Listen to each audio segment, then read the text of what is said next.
Well, Josh, welcome to Heart of the City. Thanks for being on our podcast. So happy to have you today. Well, thank you. It's an honor to be here. Yes. Appreciate it.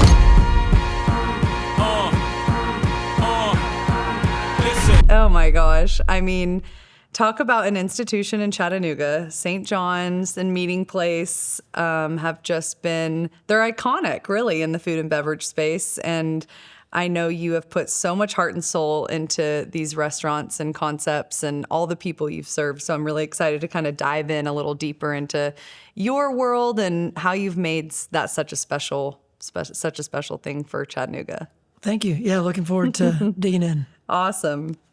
Okay, so what first drew you to the restaurant world? Like, start me out early on days of food and bev. Sure. As a teenager, I really was excited about the pace. I was excited about just the engagement with people. And, in the restaurant world, you work really hard for what feels like a few minutes. The day's over, and it's very rewarding. And, paid for college, and it was just a means to an end at the beginning of something that I liked doing. I found a lot of excitement around, but I did fall in love with it in a really deep way. Cool. What was the first restaurant you worked for? So I worked in a chain out at the mall, Perkins. Perkins, I love it. Short-lived run in Chattanooga, but it gave me a taste of just the pace and the people. Yeah. So, I mean, back in your Perkins days, I mean, was that when you really were like, oh, I'm gonna do this. I'm gonna stay in restaurants? Or like, when did you really know this was gonna be your career and your life? It was definitely a means to an end, but I knew I was good at it in the beginning. I just had good connection with people. I tended to make a lot of money waiting tables, and the doors kept opening to nicer venues. And as that happens, you realize it can be very rewarding, and so it paid for a lot of school. So yeah, that's awesome. So when did you first have even just the thought of opening your own restaurant, and what did that look like? Was St. John's your first? Like, tell me a little bit about that season of your life. Sure. At 17, I got hired into a fine dining restaurant at Southside Grill, and that was kind of a new thing for Chattanooga at the time. Mm-hmm. It was special. It really opened my eyes to what the whole world of food and wine is, and just the magic of beautiful pairings, and just that people would spend a whole evening over a meal, just enjoying that, just the morsels they were enjoying, just like talking about food and just engage deeply in the night. So I don't know if I knew I wanted to do it for a lifetime then, but I was falling in love with it. And then when my friends decided to open St. John's, I did have the opportunity to kind of come in alongside them. It's so cool. I really thought it would be a short-term stay. And I saw myself maybe in academia. And so I wasn't quite done with college when we started that. But the deeper we got into kind of helping train people and just engage a new thought process of food in Chattanooga, St. John's did set itself apart early on with the Lindley brothers kind of bringing something special in their vision for what was possible in Chattanooga. It was the first like white linen restaurant in Chattanooga, right? Southside had linens. I can't remember if 212 Market had linens. Okay, yeah. There were a few forerunners, but St. John's brought the idea of like the local farmer and just like bringing localized food, and really Sequatchie Farms, who has now become just a big part of Chattanooga culture. They came right away, recognized that was something special we were doing, and started saying, like, we have meat. That's so cool. We have vegetables. We have all this you can use. It's locally, organically done. It's at your doorstep. And so I think that was new, really new to Chattanooga, and really new to American food even at the time. St. John's opened in 2000. That's insane. New York restaurants were just bringing that into the mainstream. Yes. Yeah, that like farm to table. I mean, now that's just kind of a given almost everywhere. That's cool. Yes, you hope. That's so cool. Okay, so how did from partnership when you were still in college, you were kind of a partner. How did it become ownership? Like, what was that transition? Sure. So Nathan had dreams of doing some other things, and Daniel needed someone who could help with the front of the house. So I partnered with Daniel when Nathan moved on to open a restaurant in Nashville. And Daniel and I grew up together, so it was just an easy relationship. And he really took care of the kitchen. I took care of the front of the house and the wine and the customers. And it's just a really great partnership where, That's we so could good. direct our teams and enjoy doing the parts that we were really in love with. That's so cool. I love it. Okay, so you all just moved. You've had a big evolution in the past year. You all were in your original space for how many years? So we were there for 24 years. Wow. Almost to the right day. off Market Street, that iconic kind of corner. And you have now moved to the West Village, which is, not far, but a move's a move. Talk to me a little bit about that. Like, were you scared? Were you worried? Were you excited? What were kind of what did that decision making look like? Sure. So we were in a place where we felt like it was going to be tough to grow where we were. We had a group come in that was very excited about a more central location. It seemed a little bit too big for me in the beginning. I kind of have liked doing something very small where I know every person walking through the door. I can interact with each guest every night. That's still possible in a lot of ways, but this was a much larger scale endeavor. But we had always thought if we had the ability to cater to more large business groups Yeah. and maybe the wedding scene a little bit more, that would be a great opportunity. And there was another chance for a partnership that just may open that door where I Right. wasn't really thinking I wanted to grow, but they came to me and said, we see this as a scalable model, and we'd like Totally. you to buy into that. And it really has worked. And 1 year in, I can say it seems like we're just at the tip of the iceberg. Wow. So one thing you mentioned to me the last time we were together is you were a little skeptical about, kind of letting a group take over, going to that model. What have been some of the benefits to that so far?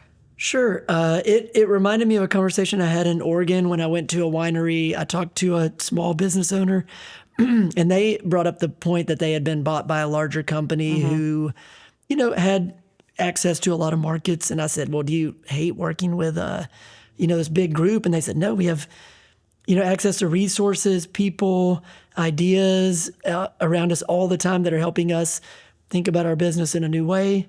It's actually giving us exposure to a lot more people than we could have That's as the so small good. business that we were. So it's been exciting. It's been a lot more than I thought it would be, and we've grown quickly. That's so cool. Have you felt from your kind of your usuals and your, kind of like long-standing customers, has there been positive kind of feedback, or were some of them really resistant to the change?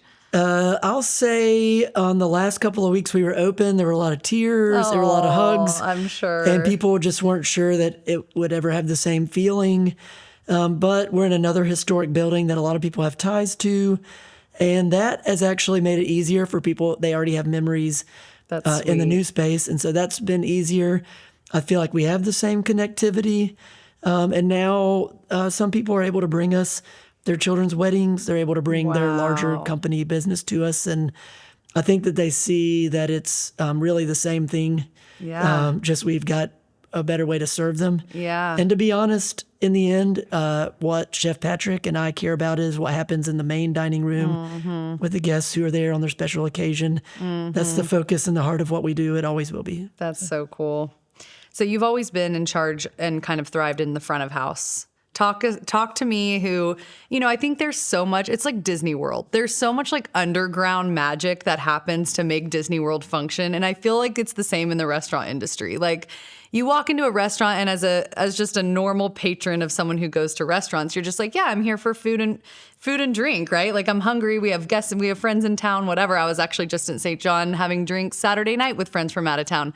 But like talk me through the magic that you create and like what goes on behind the scenes for that front of house experience.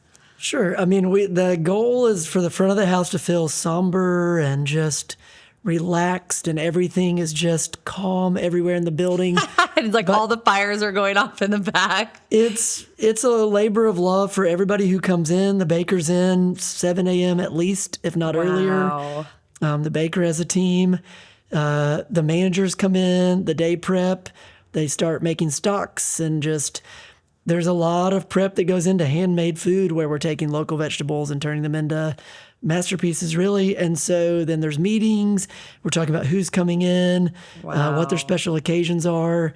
We're scaling that up, but it really turns into really a theater almost at night where, like you said, there's all this backstage. It's hectic. They're trying to get everything perfect. So I when love it's out in front of this. the audience, everything is just Flawless. calm, rehearsed, Yes. dramatic, I and love beautiful. it. So That's so cool. It's like a theater. Oh, I'm a theater girl.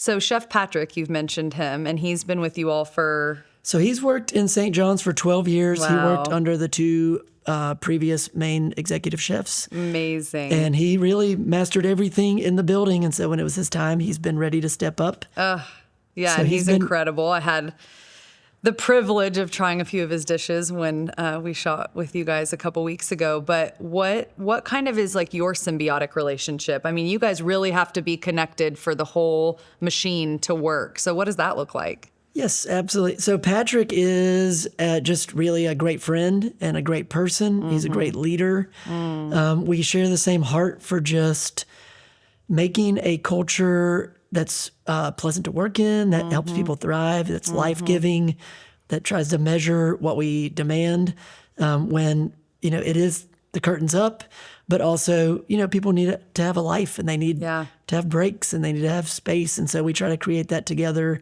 But we both care deeply about what happens for the guest. We're Wow. passionate about defending that. And so I think having our heart in the same place has made it easy. He's a lot like I am. We just really got into the business as a means to an end and fell in love, made it our life's work. And it's really something we've both done since we were literally kids. That's so cool. So we do share that bond. We share a vision. And I think he would do anything for me, honestly. That's so And sweet. he has. That's so sweet. So do you have the type of relationship where like he respects does he let you taste test things and like wants your feedback? Is it like that? Or he's really he's the master in the culinary and you're the master in your arena? We give each other feedback. Okay. I think measured for sure. I don't think he needs my feedback. He's No. really good. He But I is think really he does good. care about, does it represent what we do well? And so I think he wants some voices in the room. He's a great leader. He's a great visionary. But he does listen really well to his coworkers and to so the feedback sweet. that I share with him. So That's so sweet. I love it. Okay, so front of house also has to take care of the customers that are maybe having not so great of an experience or have negative feedback. What is your approach when you have to go kind of deal with someone who's unhappy or maybe, I mean, you probably don't get this a lot in your caliber of restaurant, but maybe even treating the server not so great or like how do you deal with that? sure. Well, we care so deeply about our employees, so we always want to take care of them, but we want to take ownership for any problem we create. Yeah, sure. We hope those are very far and few in between, but we feel pretty deeply if we've, cooked a dish poorly or have been slow in service to own all of our mistakes, to take care of the guest. I mean, the goal when the guest walks in is that we want to exceed their expectations. Having a mistake is an opportunity to show them what we're made of and how far we're willing to go to make sure they have a great night no matter what happens along the way. There will be mistakes. So I think, when I think about it, it's take ownership of mistakes you Yeah. create. And even if there's situations that, maybe it's a perception issue, maybe you just can't control everything. It's social science, not science. Yes, And true. so there are going to be things you can't predict about timing of the table ahead of someone. Just things happen. And So so true. we try to get in there and just make people know they're respected, they're noticed, that we care deeply about the experience they're having. That solves a lot of the problems that come up in these things. Is just people want to know they're heard, seen, Yeah. understood. And so we try to just go above and beyond. Wow. Okay, so you said 24 years. So this is the 24th or 25th? We're right in the 25th year. Sweet. Yes, And you've been with it since day one. absolutely. Okay. Yep. So what was the evolution of Meeting Place and what is the difference? What is kind of the reasoning behind kind of the two different concepts, but very sister concepts? Yes, absolutely. So Early on, when Nathan Lindley was still involved, he had worked previously at Bottega in Birmingham, and it has a casual side and a formal side. We were noting Cool. early on that there was a demand, but people were saying, at St. John's price point, we'd love to be in more often, but maybe if there was something casual, would you guys open something else different? We were able to punch a hole in the kitchen wall and Wow. offer it right next door. All the food comes out of the same kitchen, but it does give the chefs an opportunity to be more playful, to That's just, so cool. Chefs are just hungry people too, and they come up with great ideas when they are at their house late at night. And they're That's just like, so what fun. would be the best thing I could make with all these ingredients? Yeah. And sometimes they're just making the most fun thing they can think of, and that can be represented in a restaurant world. And so they do a little bit more That's of that so playful great. food at Meeting Place. And it does give people opportunity to use us more frequently at a casual price point, at a run in, run out. We've got somewhere to be. Yeah. So, Even, lower key, what they're wearing or what they've come from or heading to. Absolutely. Yeah, that's cool. Oh, I love it. Okay, so, and you dictate front of house for Meeting Place and St. John's? Yes. Is that correct? Yep. Okay. And what would you say are what are the vibes you set differently? Like if you had to describe Meeting Place versus St. John's, what is Sure. your vision? we want the lighting to feel a more casual at Meeting Place. We want the servers to be very knowledgeable, but to stay relaxed. We never want to feel too formal because we want people to feel like they can come in as they are, relax. We have a great patio. Yes. We want people to feel comfortable in all those environments. And so we want to kind of set that vibe with the servers, just approach to the table to stay relaxed, to answer questions, but make people feel like they're at home, really. St. John's, I think people want it to feel a little more formal. We never want to be off-putting with the style of service, but we do have professional servers. They're lifetimers. If you come into St. John's, and that'll set it apart because I just feel like a professional server, they're going to do it for a good part of their life. They are really dialed into noticing just aspects that might get by most casual servers. Wow, that's So, fascinating. That's so cool. Okay, so you mentioned that St. John's and Meeting Place moved to another historical building. And I know you were really involved in kind of the oversight of that build out for your restaurants and now also event venues. So what were some of the things you really were excited about as far as like preservation goes with the historic building? certainly, the former Mountain City Club building, it being a private club, it was a darker building. We wanted to open it up. We didn't want to move too much around, but we did introduce a lot more glass and light. It's just the style of building it is. It didn't have a lot of the windows weren't accessible to the customers. We just tried to open everything up. I wanted to see the sun shine from one side to the other. If you know the former St. John's building, our motto at the bottom of our receipt, you'll see it anytime you come in, just says, "How I enjoy the light." And we thought that was a big part of the old vibe, was just the sun was always present, natural light was pretty. It's present. so true. So we wanted that, but we wanted to hold the history of the building. I think we were able, by not moving too much around, Yeah. taking the spaces kind of as they were, keeping the bones where they were, to preserve some of the history, but also introduce, just more our modern feel and kind of what we do. Yeah. So the hospitality industry is just all about service. Like you said, it's all about people. How do you balance burnout? I mean, I'm sure it gets a little tiring for the customer to always be right and, kind of that mentality of service. Have you kind of hit a wall in your career where you've been like, man, maybe I need to pivot. Maybe I'm getting too old and tired. What does that look like? Sure. Normally a vacation can kind of renew my spirit. Isn't that true? Enough. Yes, But yes. I do try to go in regularly with something in my heart that says, see this with new eyes today. There's people here with expectations. There are, servers who are coming in tired. For me, it's really coming in with new eyes sweet. regularly to kind of view the thing as the first time I've walked in the door. What do I see? What do I notice?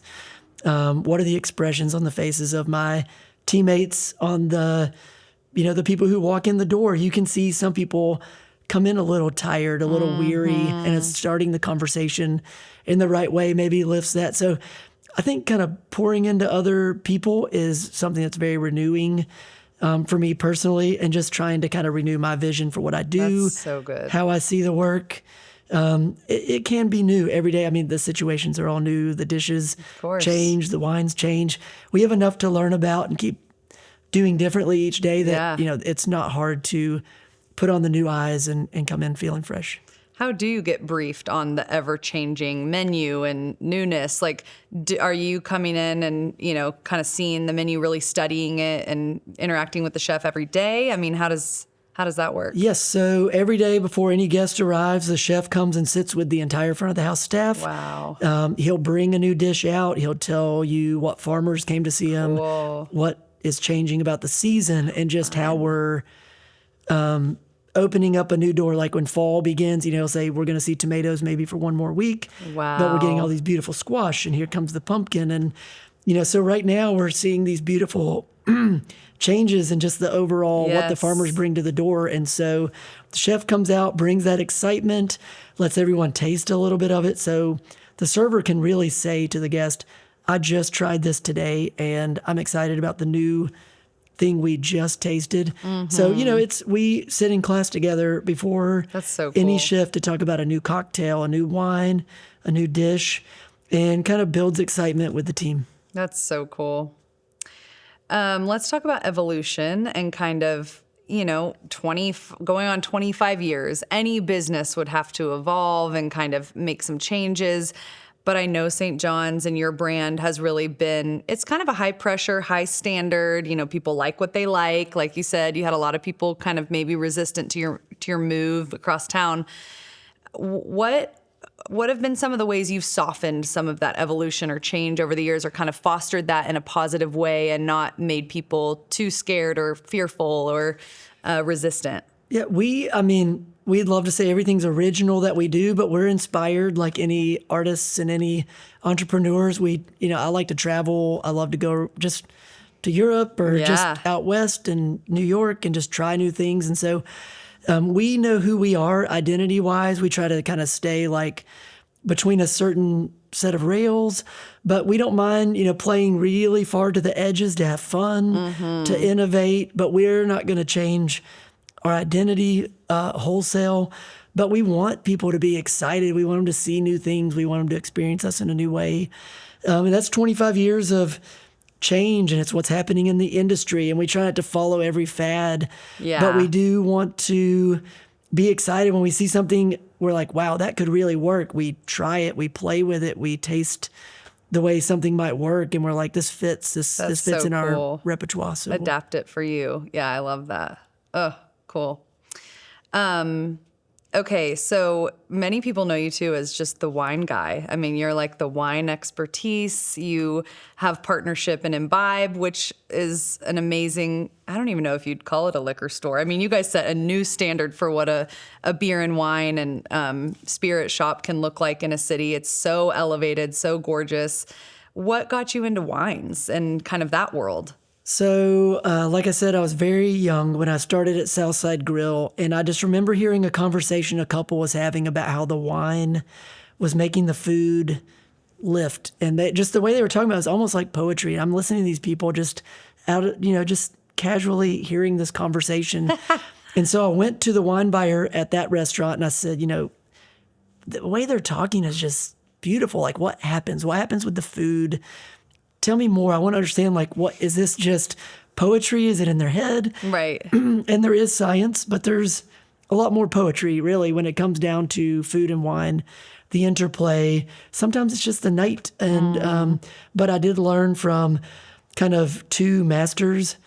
So before I was even 21, I was sitting in wine class with Al Matera, Brian Lutweiler. Wow. So Allison is still with Riverside Wine and Spirits.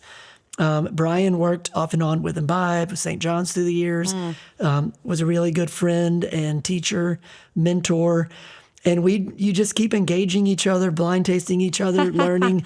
But I knew by the time I was 21 that I was almost dangerous with the amount of knowledge they had poured into me, just book knowledge and, letting me just smell and sometimes taste the things that they were enjoying. And once they kind of showed me the general rules of wine, pairing it with food can be easy. It's easy to teach, but it can be really magical. And just some of those bites and those tastes through the years have really kept my heart close to the food and wine. I've enjoyed teaching others and just sharing what I see as really a magical world. And That's so cool. What is your involvement in Imbibe? What exactly is your role? so I'm a partner. I'm the managing partner there. And through the years, I've managed just buying through some specific books, some specific importers that are near and dear to my heart. I try to work very closely with some of our top customers who are collectors or who just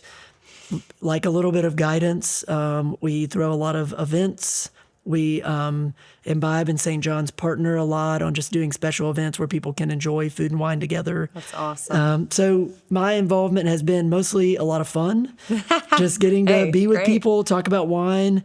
I still get to travel often to Europe or out west, the West Coast, just interact with wineries, people, get a sense of place, which kind of brings me back to, St. John's has a sense of place with the food we use here. You travel to Italy or Spain or Oregon, and they're serving you their food with their wine in their place. And they're all telling you this is the best place in the world. There's nothing like it. Of course. And when you're there, it's easy to believe that there's nothing quite like it. That's what's cool about it. It's like food and wine is so immersive, and it just takes you somewhere that feels so memorable. Okay, what is the most memorable label wine you've ever experienced? Oh, goodness. So much wine has passed by these lips. There's some special experiences. There's a very inexpensive Spanish wine. I went to the property about a year ago. It's a community. It's a community where they've passed down their winemaking technique from generation to generation. It's called Torre Morone. They make this one old vine red. The whole community makes it. Cool. And they served us these lamb chops from this nearby herd. And it's just like you're eating the food, you're with the people. They're passionate about what they're doing. It's just this cold, brisk morning. You're walking through the vineyards. And I just thought, this epitomizes everything I love about place. It's not a wine almost anybody would know or recognize, but it's just the heart of this community. And to share a meal with the people, to be there, they cooked over an open fire. We ate our meal in like a Roman wine press. Wow. And I just thought, this is the middle of nowhere. This is what it's all about. We're on a farm. But they produce and it's their distribute whole life, everywhere? passed down from generation to Wow. generation. And I don't know that the wine, I don't know what their distribution is. Yeah. I've carried it at Imbibe and You at can St. get it. John's, and Okay. I love it. And What's it called? Torre Morone is the name of the wine. Gonna have And to go get a bottle. it's maybe $22. And it's Wow, I love that. every time I open a bottle, I just think of those people, that place, and I taste that meal. That's amazing. That's amazing. Okay, so for the non-wine aficionados, but maybe aspire to be, what are the simple rules of thumb when it comes to pairing wine with food? What do you want to be thinking about when you're ordering if we don't have a Josh Carter in our presence to tell us? There's a few basic rules. I like to think if you can squeeze a lemon or lime on the dish, you can't miss with an acidic wine like Sauvignon Blanc. If it's, if you want to stay with white, but it's got heavier flavors, you need something to help cut across. I like an acidic Chardonnay. You don't want the wines to be too flabby, which would be like they don't have enough acid. Acid really makes a lot of the dishes lift. And so there's some beauty there, but you don't want too tannic of a wine. I don't want to tell people what to do when they order, but we sell way too much Cabernet for the style of food we sell. The tannins can be too big for a lot of dishes. I love Zinfandel and Syrah. They're fruity. They pair great with our food, our heavier dishes. They're not as in vogue as Cab. I mean, we just sell a lot of Cab. It's what people love. I won't tell them not to order Seems it. comfortable, I guess. Yes, you just don't hear it. as much about a Zinfandel and a Syrah, but that's good to know. But Okay. Pinot Noir is also great food wine. And so the gamier dishes we have at St. John's, if you were to do a venison or a duck, Syrah or Pinot Noir would just pair well. The flavors in the red wine just draw out some of the nicest flavors of those dishes.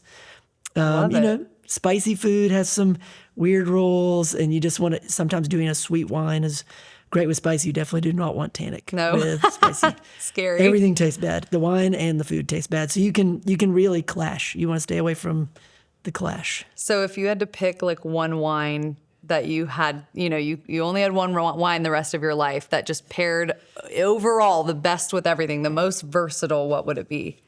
Maybe just like class of wine. Sure, Yeah. absolutely. I mean, for me, Pinot Noir can kind of stretch over everything. Yeah. My heart would be more in like Rhone Syrah, maybe not too heavy. Okay, I love that. That's awesome. Okay, switching to like your food knowledge side, because I know, you're not the chef, but you know your stuff. What are just non-negotiable ingredients that Chef Patrick has in the kitchen at all times? Well, that's hard. We work with it so much. I mean, we're going to have just the local vegetables will be a staple. We use some of our farmers year round, some of them greenhouse, but we just want to support the local, the small guy. And we know what they're doing with that. Local trout, there is a season for that. But we use a local trout farmer. He cares about what he feeds the trout. That's meaningful to me, but he will always start with the basics. You start with carrot, celery, onion. It's at the base of everything. Awesome.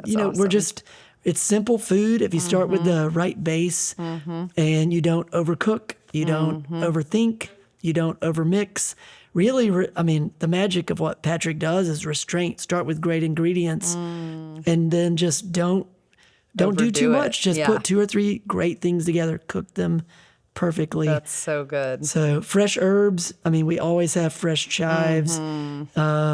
We're just going to finish dishes with small touches that lift microgreens and just things that make the dish beautiful to look at, edible flowers, but something that's nutritious. And microgreens are great. People So are true. growing them in their own homes, but we're finishing the dish to give it color, flavor, and nutrients. It's food of the moment. We literally cut the microgreens before they hit your plate. Oh, that's so cool.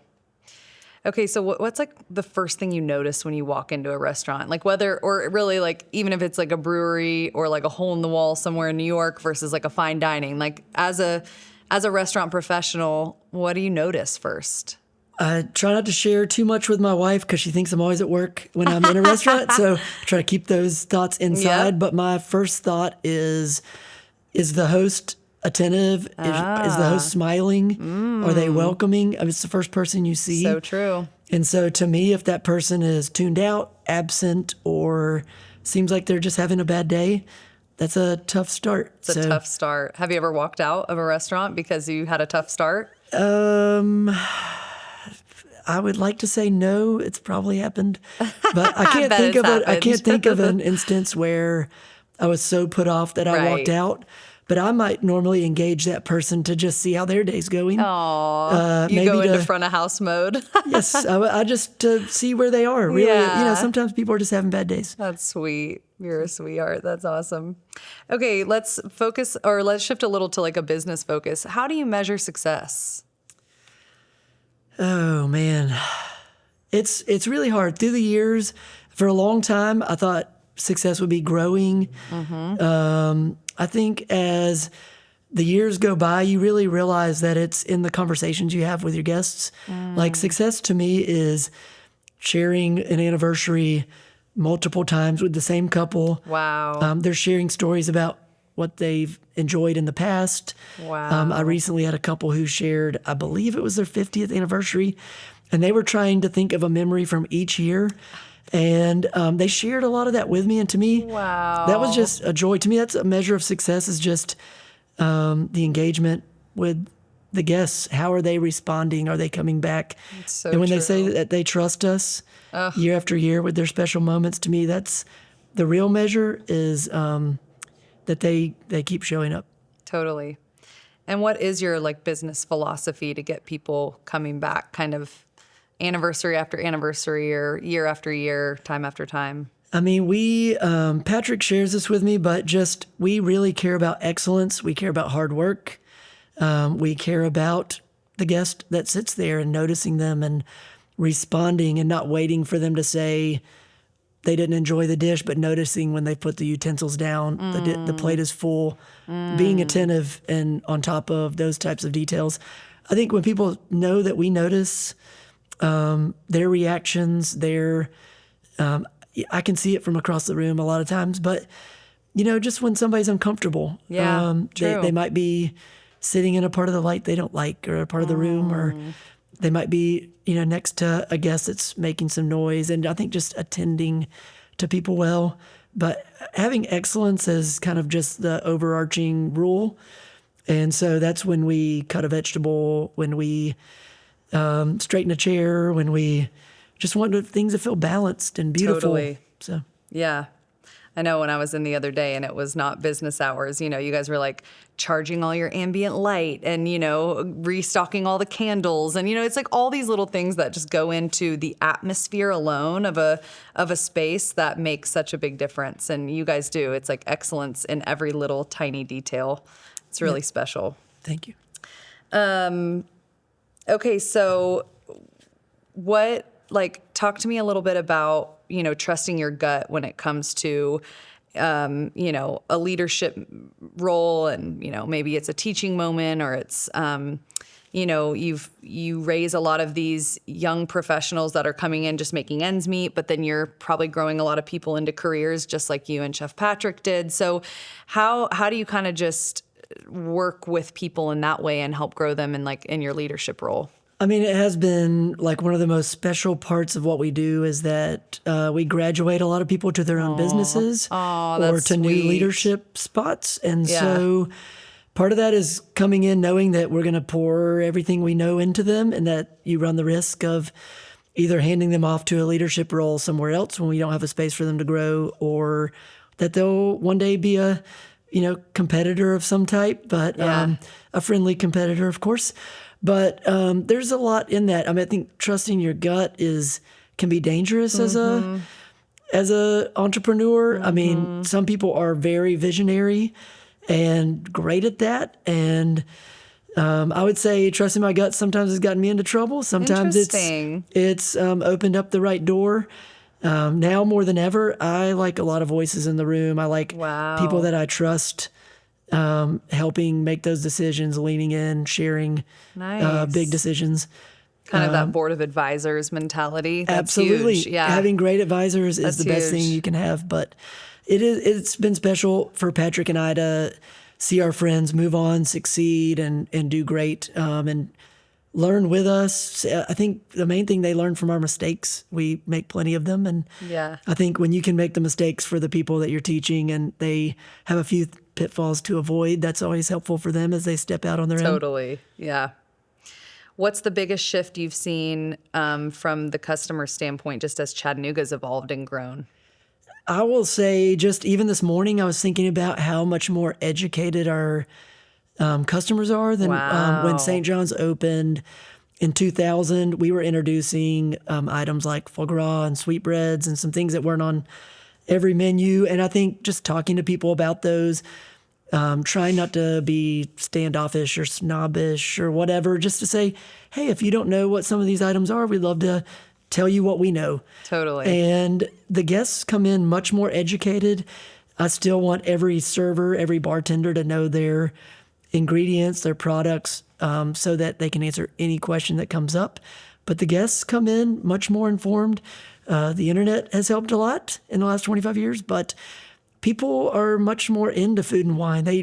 They care, and it's a culture that's kind of risen really around the country in the last 23 years. People just know a lot more. So true. I mean, we have access to so much more information now. Everyone's like an expert in every field, or so they think. So that probably has its moments where that's a little tough.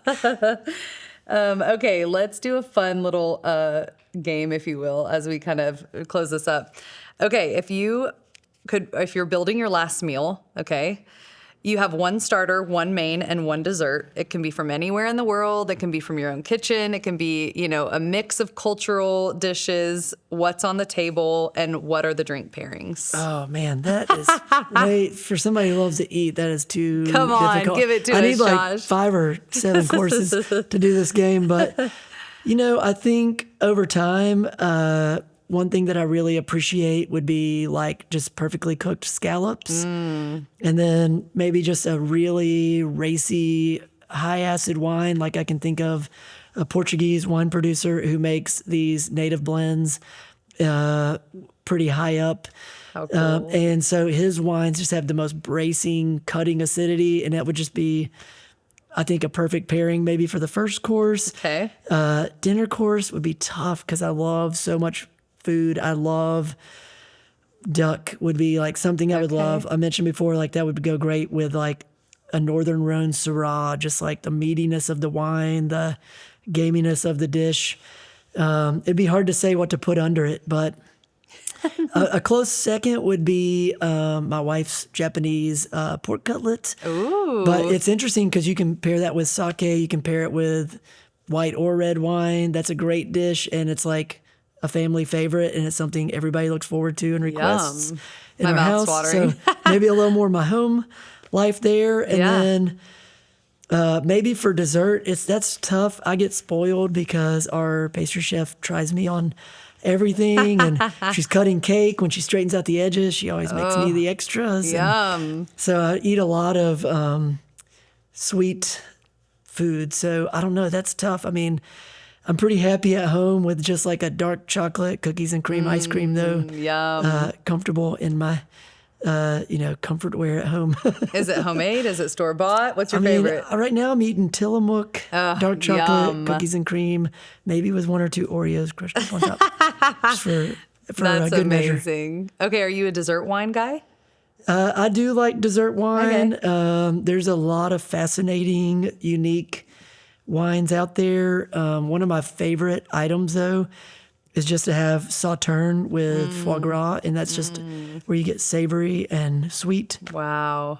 So I do like Sauterne is probably a favorite dessert wine. I just think the complexity, the tradition that goes into that wine, and Are your family and friends like intimidated by your palate? Like, are they like, no, we're not having them over because they're gonna probably hate our food? people do talk like that around me, but like at my heart, I just love good food, and Yeah. everybody makes good Yeah, food you in can their make house. good macaroni and cheese. I mean, I just said I crush Oreos on my ice cream. True. I I'm like that. Oh my anybody else. I gosh. just love anything that tastes great. I love it. Probably a little. My tastes are maybe a little decadent. As they should be. That's why they made running, so you Exactly. can just balance it all You out. work out. Yeah, totally. Okay, if you could go back, Josh, and give your younger self one piece of advice, maybe it's to those listening who are young in the restaurant industry or the food industry, what would the advice be? I mean, a young Josh was probably really caught up in growth and succeeding and making a name. And I just say, listen more. I mean, really, that's best advice is listen to the people that work with you, listen to the people who have gone before you. There's a lot of wisdom there. You do trust your gut a lot. You do have the energy. You have the ideas when you're young. Totally. But there's a lot of wisdom out there. There's a lot of people who care about working with you, working for you, working next to you. And there's the wise people in the industry. They want to share. They want to share what they know. So That's so good. That's so good. Never stop learning. Okay. As a wrap, I want you to fill in the blank. The heart of St. John's and Meeting Place is? I just say it's the family. It's the team. We're a family, and it doesn't happen without that. I mean, anybody who tries to give me too much credit, I will offload that anytime. You could never open and run a restaurant by yourself. I really, at this point, just enjoy being with those people. Aww. But it takes 70 people to start unlocking the door and locking the door at the end, to wash dishes, to clean Wow. tables, to mop floors, to chop vegetables. Those people care, and they are part of that family as much as any other member. Patrick would say the same, is That's that so sweet. we don't do anything special but work side by side with a lot of great people. Oh, I love it. it's the Wow. family. Well, kudos to you for building an amazing restaurant and place and just sense of family. I just adore the restaurants and really appreciate your time. Well, thank you. Appreciate the support as well. So thank you so much.